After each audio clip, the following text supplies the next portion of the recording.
Bem-vindos de voltas.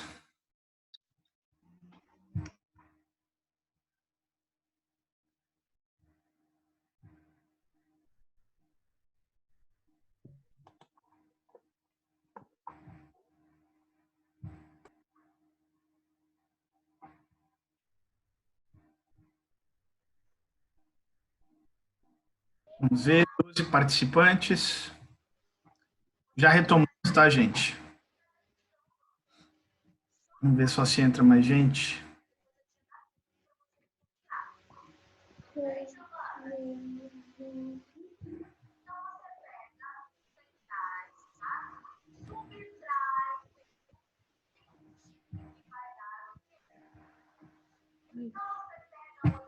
Gente, eu vou colocar vocês no mute de novo aqui, mas se vocês quiserem fazer alguma pergunta, fazer algum comentário, vocês podem abrir o microfone de vocês e perguntar, ok?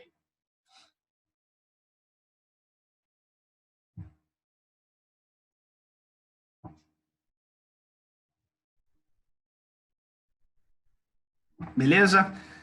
Então, acho que nós podemos continuar, né? Já tem 14 aqui, os colegas aí vão entrando. Então, eu vou compartilhar de novo aqui a tela com vocês, e daí a gente retoma.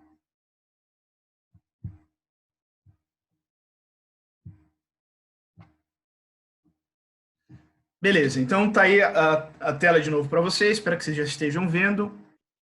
Então, vamos passar aqui para a segunda página, solidariedade mecânica. Então, deixa eu só fechar aqui o meu WhatsApp, que está apitando, aí interfere no microfone, né? Então, do que nós estávamos falando, então? Né? Então, nós estávamos falando daquela divisão básica, lá, aquela classificação básica da sociedade quanto aos modos de organizar a sua economia, né? Ou seja, a produção e circulação de bens materiais, né? Então, sociedades homogêneas, com baixo grau de divisão do trabalho social, e sociedades diferenciadas ou complexas, né, com alto grau de divisão do trabalho social. Sendo que as sociedades homogêneas, em geral, correspondem àquilo que a gente pode chamar de sociedades tradicionais ou sociedades primitivas, entre aspas, né? Essa expressão primitiva hoje em dia já não é muito bem vista por cientistas sociais, antropólogos e sociólogos, né? Mas para facilitar o entendimento, talvez a gente possa falar assim ainda, né? E assim, mas o que importa aqui para o Durkheim é a questão da coesão social, né? Então, o que o Durkheim estava preocupado em estudar é as maneiras como esses dois tipos de sociedade criam instrumentos de garantir a sua própria sobrevivência enquanto sociedade, né? Ou seja, as estratégias que esses dois tipos de sociedade engendram para garantir a coesão social, ok? Então, basicamente, nós temos dois tipos de maneiras de garantir a coesão social. A solidariedade mecânica e a solidariedade orgânica. Está aqui na última linha da primeira página, aqui, né? Penúltima, se a gente desconsiderar a observação ali, né? Então, solidariedade mecânica e solidariedade orgânica. E aí, no esqueminha aqui, vocês podem ver, né? Solidariedade mecânica corresponde às sociedades homogêneas e solidariedade orgânica corresponde a sociedades diferenciadas, ok? Então, vamos falar primeiro da solidariedade mecânica. Então, a solidariedade mecânica é aquela que corresponde a sociedades homogêneas, aquelas que são pouco diferenciadas, né? Então, eu coloquei aqui exemplo, sociedades tribais, esse tribais tinha que estar entre parênteses, porque essa expressão já não se usa mais, né? Comunidades tradicionais, como populações ribeirinhas, populações quilombolas, comunidades rurais, ou seja, sociedades pouco diferenciadas, né? Então, ó, eu coloquei um esqueminha aqui para vocês que vai levando de uma característica até outra. Então, vocês acompanhem aqui, ó. Tá nessa parte aqui, ó, tá? Então, baixa divisão de funções, baixa diversidade de funções, homogeneidade dos membros. O que significa dizer isso, né? Então, é o seguinte, numa sociedade onde as pessoas tendem a exercer todas atividades econômicas parecidas ou mesmo iguais, eu tendo a ter uma homogeneidade dos membros dessa sociedade, né?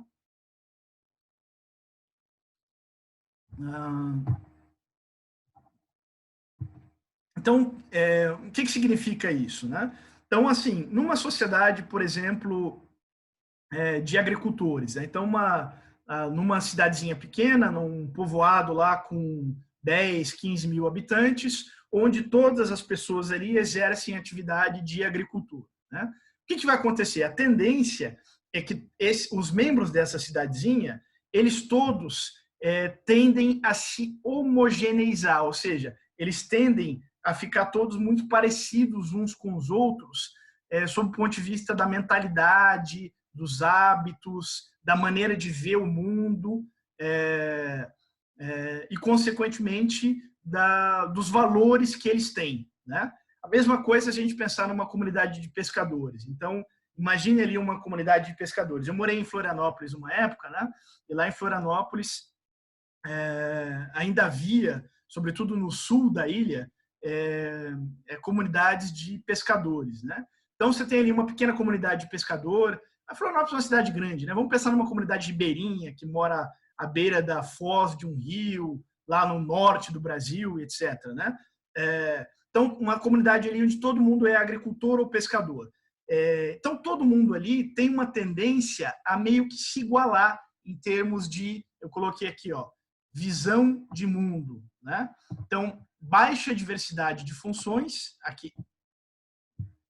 Baixa diversidade de funções, aqui, né? Eu estou marcando em azul aqui para vocês, leva à homogeneidade dos membros. Ou seja, os membros tendem a ser homogêneos, eles tendem a ser parecidos uns com os outros.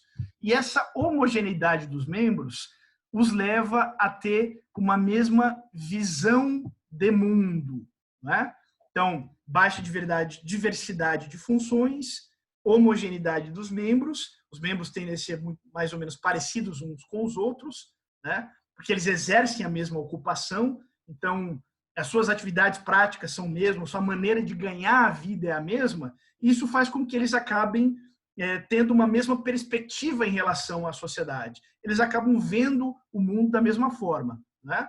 Então, baixa diversidade de funções leva a uma homogeneidade dos membros da sociedade, baseado no fato de que eles tendem a desenvolver uma mesma visão de mundo, né? E essa visão de mundo tende a engendrar um mesmo conjunto de valores, né? Isso é válido, a gente pode dizer, até mesmo para a nossa sociedade moderna, industrial, né? Só que daí isso aí vai ser válido não para a sociedade como um todo, mas para os segmentos né, as partes da nossa sociedade. Então, se a gente pensar na nossa sociedade, a gente pode mais ou menos visualizar que as pessoas que exercem a mesma atividade econômica, né, por exemplo, os empresários, ou os advogados, ou os professores, eles tendem a desenvolver uma mesma visão de mundo, né?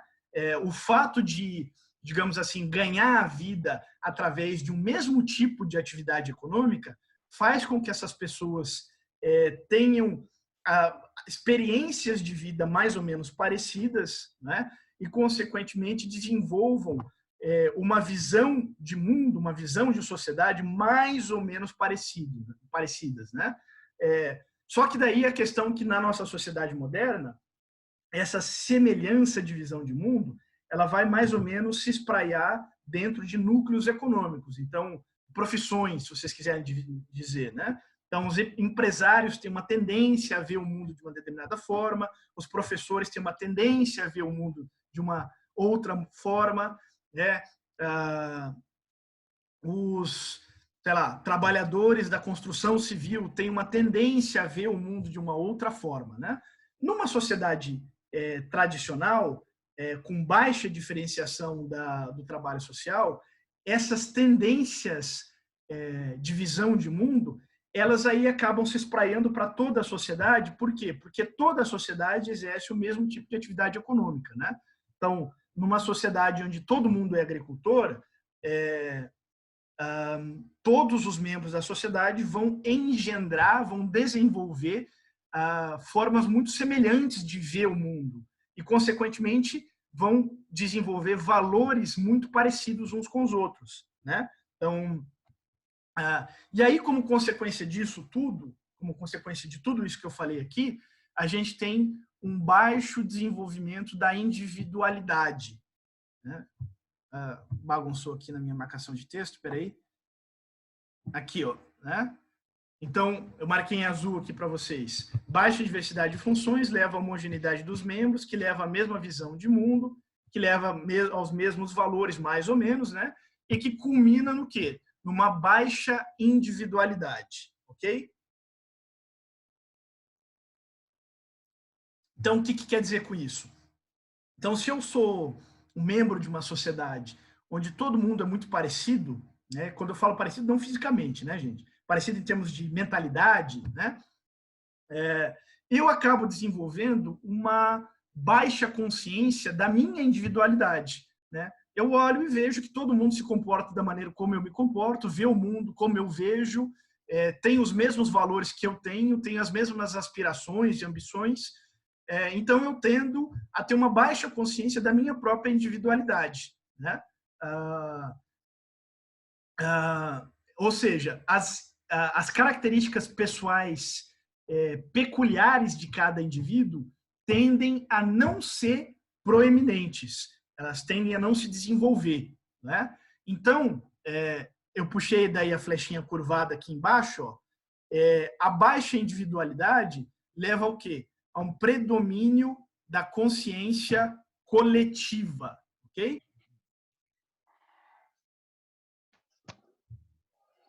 Gente, vocês estão seguindo até aqui? Se tiver complicado, confuso, vocês podem parar aqui a aula e fazer alguma pergunta, tá? Então, acho que ficou claro aqui, né? As sociedades homogêneas, pelo fato de que...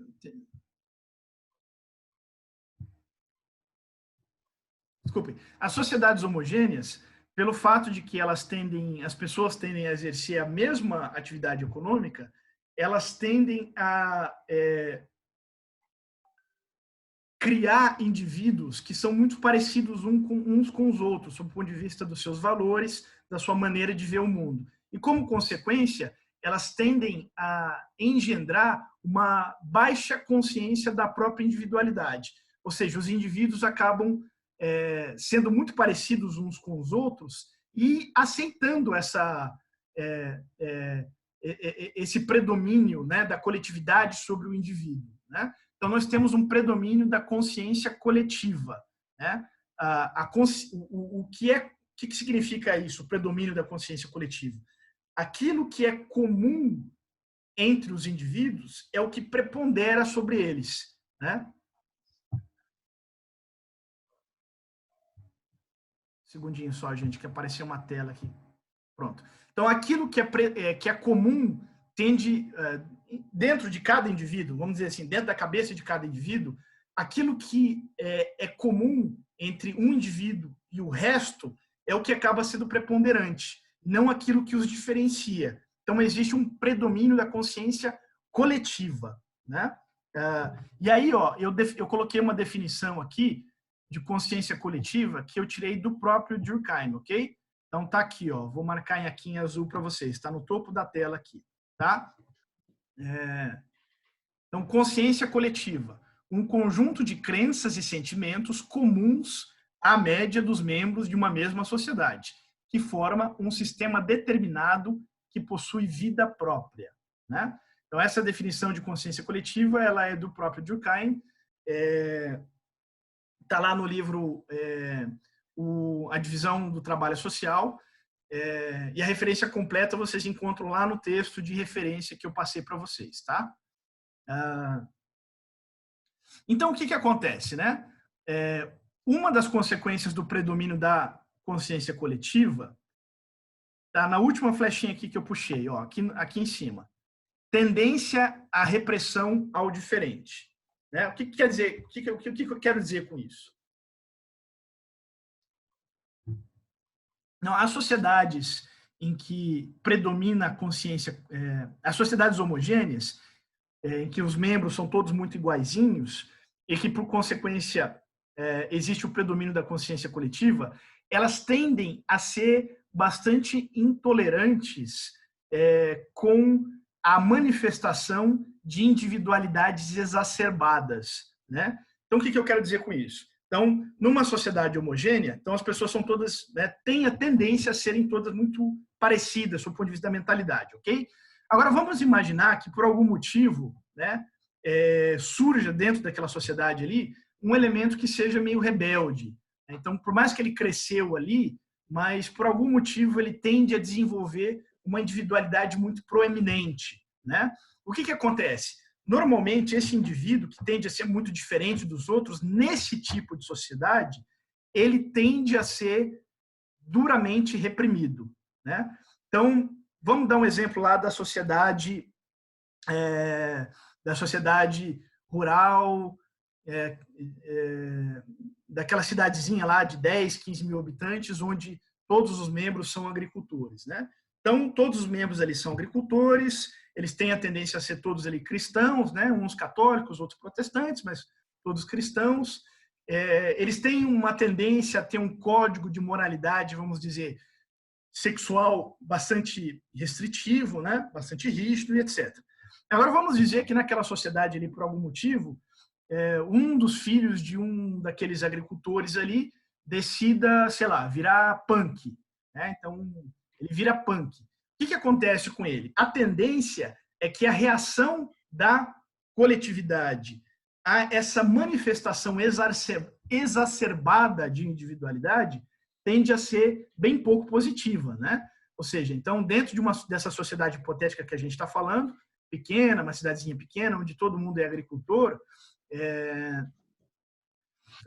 onde todo mundo ali tem uma mentalidade mais conservadora, onde são todos religiosos, se aparece um indivíduo ali que vira punk, que raspa o cabelo, deixa um moicano, começa a andar na rua com um monte de corrente, com calça rasgada, a tendência é que as pessoas tendem a reagir mal a ele, né? Então, nesse tipo de sociedade, existe uma tendência a reprimir o diferente, ok? E aí a gente passa para a nossa próxima observação aqui, ó, depois de consciência coletiva, que é essa aqui. Então, total predomínio do grupo sobre os indivíduos. Ok?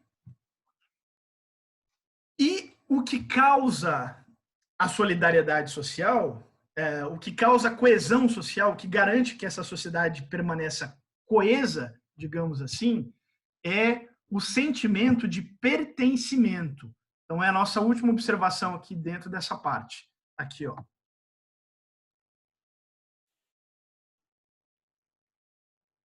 Solidariedade provém do sentimento de pertencimento, né? Então, nessa hipotética sociedade que eu estou descrevendo para vocês, né? Então, uma pequena cidadezinha de 10, 15 mil habitantes, onde todo mundo, ou a grande maioria ali das pessoas, são agricultores, né? Então, com exceção ali do padre da cidade, de meia dúzia de comerciantes, do médico, de um ou outro professor, o resto, todo mundo é agricultor. O que vai fazer com que essa sociedade se mantenha coesa? É um sentimento que o Durkheim chamava de solidariedade mecânica. É a solidariedade que provém do sentimento de pertencimento. Né? Então, solidariedade provém do sentimento de pertencimento. Pertencimento ao quê? A uma coletividade onde todo mundo partilha dos mesmos valores. Né? Esse tipo de solidariedade, o Durkheim chama de solidariedade mecânica. Então, eu coloquei aqui, ó, né, ali em cima no nosso esqueminha, no topo da página. Solidariedade provém do sentimento de pertencimento. Logo, ela é mecânica. Né? Ela é mecânica por quê? Porque ela é automática. O Durkheim nunca explicou muito bem por que ele escolheu esse termo mecânico, né? Essa palavra especificamente. Mas a gente pode dizer que é mais ou menos pelo seguinte fato. Se eu tenho solidariedade com uma outra pessoa pelo fato da gente ser parecido, né, então é uma solidariedade que pode dizer assim, automática, que vem do sentimento de semelhança. Né? Eu tendo a ter mais empatia com quem é semelhante a mim mesmo. Né? Então, sei lá, vamos pensar agora aqui na situação que a gente está vivendo agora. Né? Então, a pandemia aí causada pelo vírus. Né? Então, a gente pode ver que as pessoas elas tendem a ter mais empatia por aqueles que elas consideram parecidas. Né? Então, normalmente, a gente vê as pessoas manifestando preocupação com os problemas econômicos causados pela pandemia em relação àqueles que são parecidos com ela própria. Né? Então, vamos dizer assim, os trabalhadores, eles manifestam solidariedade em relação a quem? Aos outros trabalhadores que estão aí que estão diante da perspectiva de... Alguém falou aí? Gente, mantenha o microfone de vocês fechado, por gentileza, ao menos que vocês queiram fazer alguma pergunta. Né? Então, voltando ao exemplo que eu estava dando. Então, na nossa situação que a gente está vivendo, então as pessoas elas têm a tendência a manifestar solidariedade com aquelas pessoas que elas têm maior empatia por semelhança. Né? Então, a gente vê aí os trabalhadores sempre mais propícios a se identificar com a situação de outros trabalhadores que, porventura, vão ter seus contratos de trabalho suspensos, ou sua remuneração diminuída, ou, eventualmente, até vão perder o emprego. Né? Ao passo que os empresários, eles têm a preocupação com o quê? Eles tendem a manifestar maior solidariedade com aqueles outros empresários que estão na perspectiva de ter o seu fluxo de caixa reduzido. Então, vão ter dificuldades aí para pagar fornecedores, para pagar seus impostos e, eventualmente, seus funcionários, e correm o risco até de falência. Né? Então, o que eu quero dizer com isso? Na solidariedade mecânica, a gente manifesta coesão social baseado no sentimento de semelhança, que gera um sentimento de pertencimento. Né? Então, eu tenho coesão social baseado no fato de que eu me considero próximo daquele outro indivíduo que exerce as mesmas atividades do que eu, que partilha dos mesmos valores, que tem a mesma visão de mundo. Né? Os membros de uma comunidade religiosa, eles se mantêm coesos pelo fato de eles terem o quê? O mesmo conjunto de crenças religiosas, o mesmo conjunto de valores, né? A adesão às mesmas práticas religiosas. Então, esse tipo de solidariedade, que o Durkheim chama de solidariedade mecânica, ele advém do sentimento de pertencimento. Né? Eu tenho solidariedade com o meu semelhante porque ele é meu semelhante, ou seja, porque ele encara o mundo da mesma forma que eu encaro, porque ele tem os mesmos valores que eu tenho, porque ele segue a mesma religião que eu sigo e etc. Né? Então, nas sociedades homogêneas, né, aqui é o início aqui da segunda página, né? Nas sociedades homogêneas, aquelas que são pouco diferenciadas, a coesão social, né, e, portanto, a própria existência e manutenção da sociedade é garantida pelo quê? Pela solidariedade mecânica, que vem do fato das pessoas serem solidárias umas com as outras, pelo fato delas se identificarem umas com as outras. Elas se identificam umas com as outras e logo elas se mantêm coesas. Ok? Ficou claro? Agora a gente vai partir para a próxima, solidariedade orgânica, ok?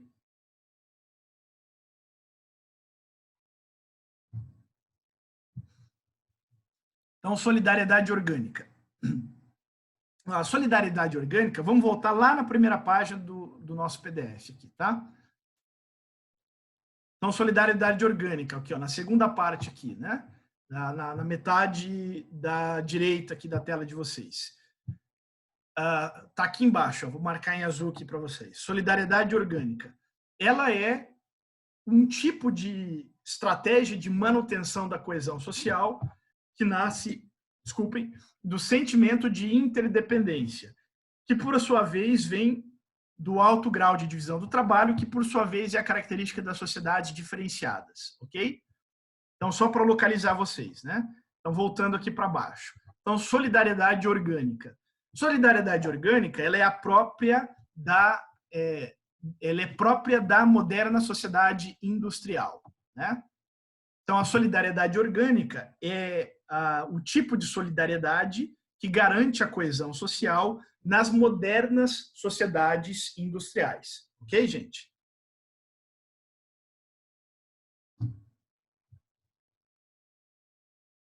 E por que é assim? Então, no esqueminha que eu passei para vocês aqui, eu fui colocando as flechinhas aqui, né, de uma característica que vai levando a outra. Então, eu vou marcar aqui em azul para vocês. Então, a gente está falando disso aqui, tá? Está marcado aqui em azul para vocês, aqui no topo da tela. Então, as sociedades diferenciadas, elas são diferenciadas em que sentido? São diferenciadas no sentido de que as pessoas, a divisão social do trabalho ela é alta, logo existe uma alta divisão das tarefas econômicas, né? Então, ela é o tipo de sociedade que nasce da Revolução Industrial, né? A Revolução Industrial é o que propicia ou encoraja, melhor dizendo, né, a alta divisão do trabalho social, ou seja, a alta especialização das tarefas. Então, nas sociedades capitalistas modernas, né, as tarefas são as tarefas econômicas são altamente divididas, né? Então, repetindo o que eu já falei, as pessoas vão ser advogadas, professores, trabalhadores da indústria, empresários, médicos, sapateiro, açougueiro e etc. Então, nós temos uma alta divisão de tarefas, ok? Dessa alta divisão de tarefas, decorre uma diferenciação dos seus membros, né? Então, da alta divisão de tarefas, decorre uma diferenciação dos membros da sociedade. Então,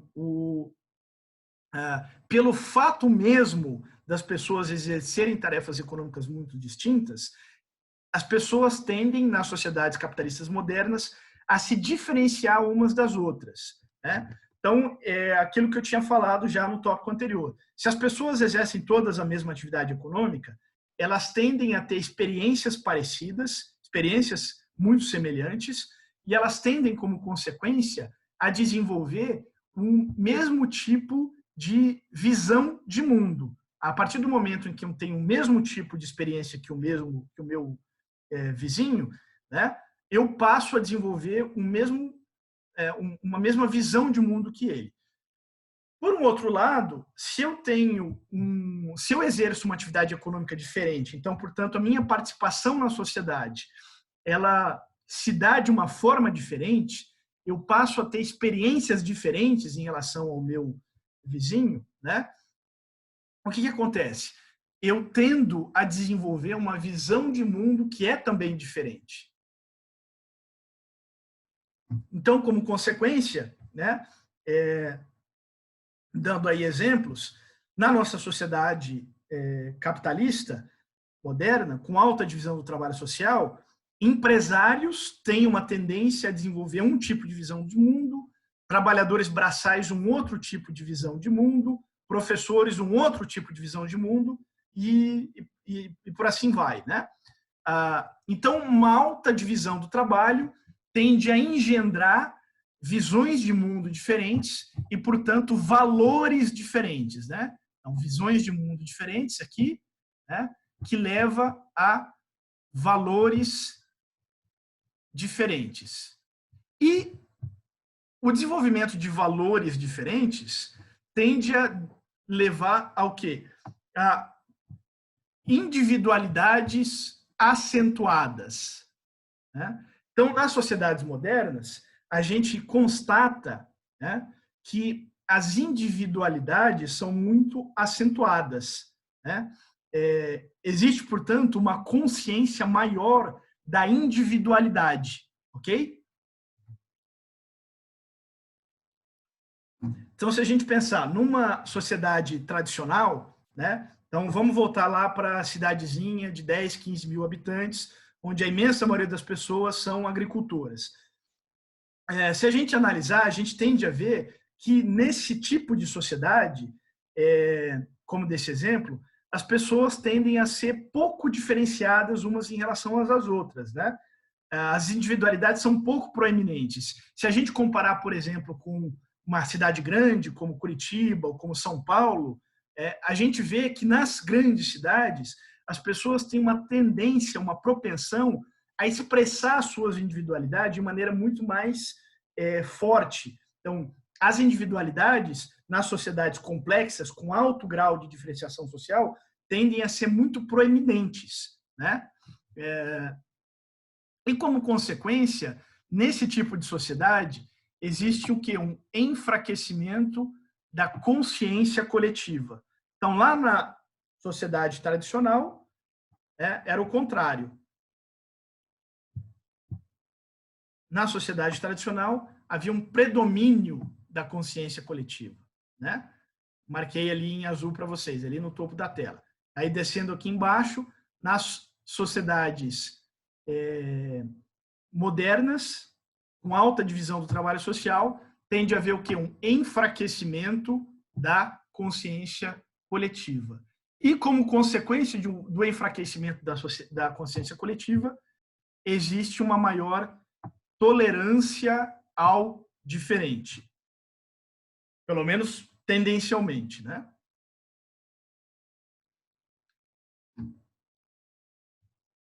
E aí a questão é o seguinte: lá nas sociedades tradicionais, pouco diferenciadas, né, o que acontecia? A coesão social, o que garantia que aquela sociedade permanecia junto, era o quê? Era o fato das pessoas partilharem a mesma visão de mundo, os mesmos valores e, portanto, se identificarem umas com as outras, né? É muito mais fácil a gente se identificar com quem é igual a gente, né? Porque a gente consegue ter um maior sentimento de empatia, né? Então, se eu vejo alguém que é muito parecido comigo, sob o ponto de vista de origem social, de valores, passando por algum problema, né? Eu tendo a ter uma maior empatia por ele, porque é mais fácil eu me colocar nos sapatos dele, né? É mais fácil eu me colocar no lugar dele, né? Então, o fato da sociedade ser homogênea gera um tipo de solidariedade social que é baseado no sentimento de identificação, de semelhança entre os seus membros, né? E o que é que causa, o que é que garante a coesão social numa sociedade onde os indivíduos são muito diferentes entre si? Numa sociedade onde os indivíduos são diferentes entre si, eles têm uma menor propensão a se identificarem uns com os outros, não é? E mesmo assim, a nossa sociedade industrial moderna, ela não se desmantela, né? Ela mesmo assim ela se mantém mais ou menos coesa. Tem ali alguns problemas, etc. Mas de uma certa maneira a gente pode dizer que mesmo assim ela se mantém mais ou menos coesa. Por quê? O que causa isso? O que garante a coesão social nas sociedades altamente diferenciadas? E aí o Durkheim vai responder o seguinte, que nas sociedades altamente diferenciadas, o que garante a coesão social é isso aqui, ó, é o sentimento de interdependência, né?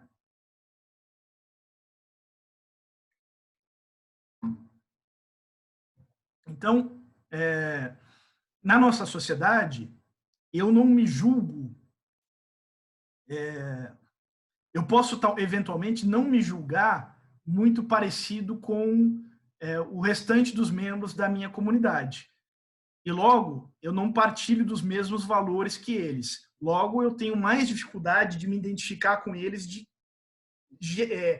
produzir, de se criar em mim um sentimento de empatia. Só que, por um outro lado, na nossa sociedade, eu tenho um profundo sentimento de interdependência. O que quer dizer isso?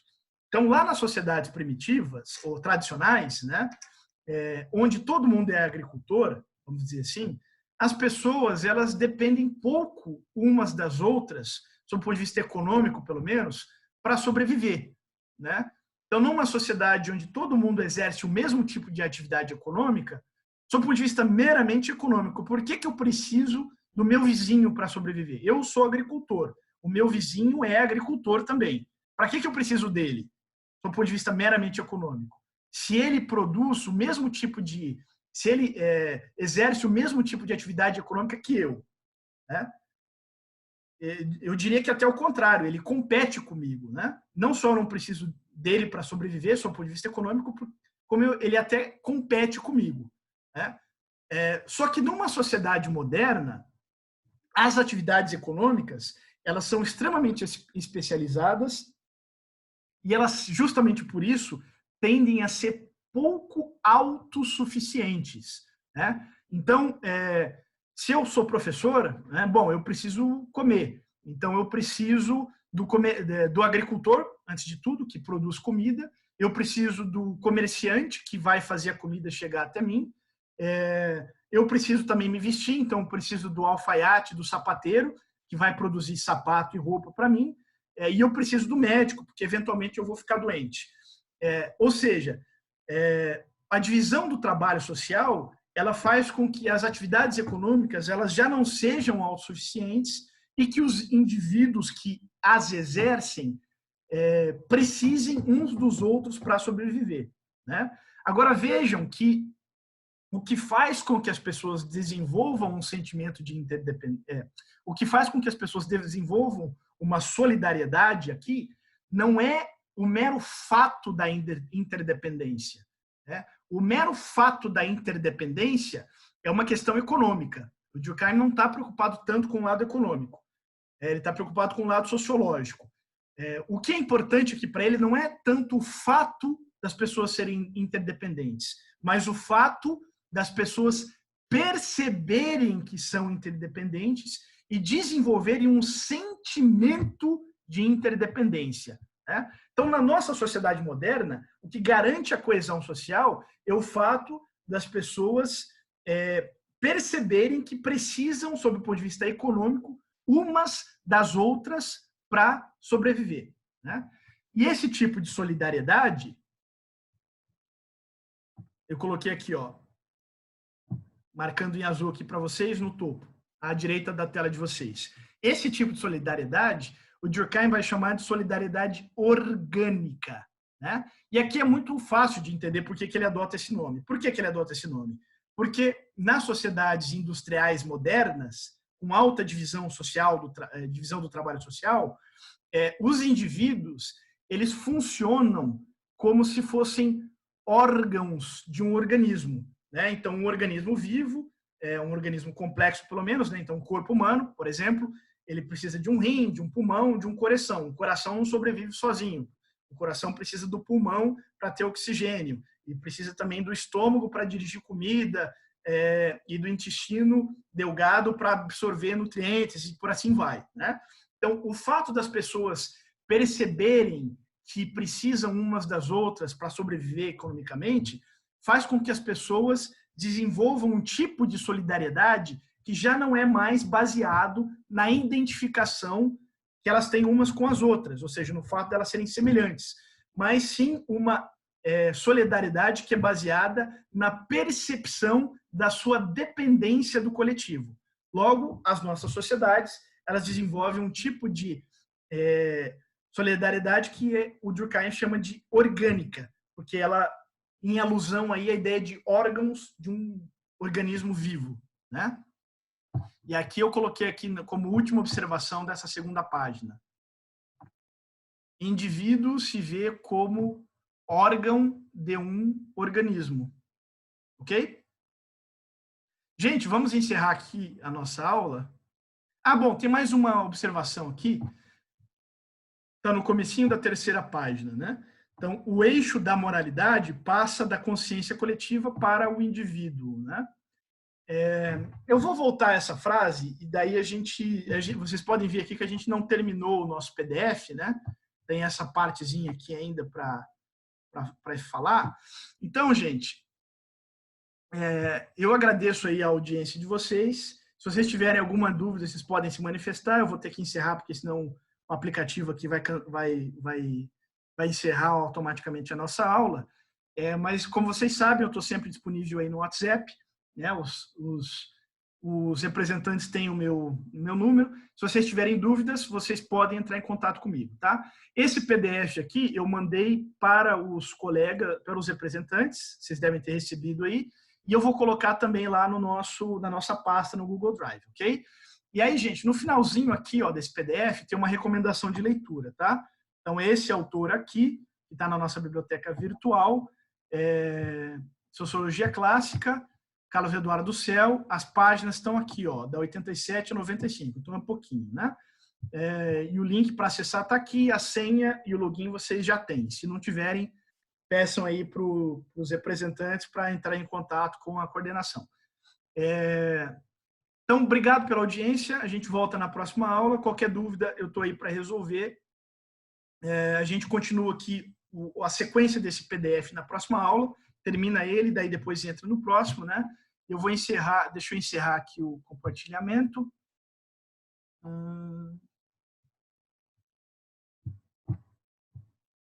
Pronto. Vou encerrar aqui.